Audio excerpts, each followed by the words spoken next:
The Nigeria Civil Society Situation Room on the 2022 FCT Area Council elections have stated that this election, like several major and by-elections to be conducted by INEC in 2022, have set the tone for the 2023 general elections and says it is a litmus test for INEC's own preparedness to conduct the general elections. The Situation Room calls on President Muhammadu Buhari to assent to the electoral bill to raise the standard of elections in the country so as to improve the electoral environment and prevent further excuses.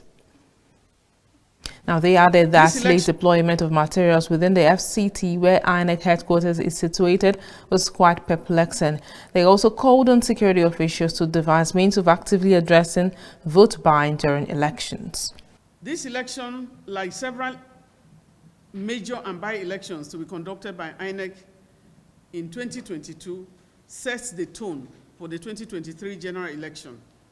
And it's a litmus test for INEC's own preparedness to conduct the general election. Situation Rule calls on INEC to carry out extensive voter education to raise awareness on the new polling units created in its expansion access to polling units, in terms of populating it. INEC needs to also review accessibility of polling units with registered voters who are, people with disability, and also ensure the deployment of assistance materials to these locations. Political parties should also actively engage in voter mobilization to address the trend of diminishing voter turnout. Parties and candidates are the beneficiaries of the votes and are not doing enough to canvass for these votes. Also, security officials should devise means of actively addressing vote buying during elections. I think that's where we have to collaborate with the police in asking, because they need to do more. Situation Room is especially calling on President Muhammadu Buhari to assent to the electoral bill to raise the standard of elections in Nigeria, improve electoral process, and prevent further excuses or deficiencies in the electoral and voting process.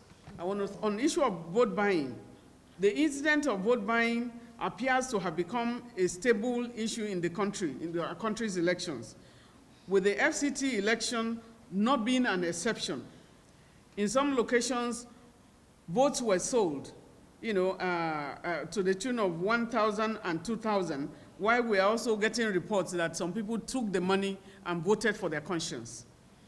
Apart from the usual cash distribution, vote buying reportedly took the form of digital transfer in some locations as well.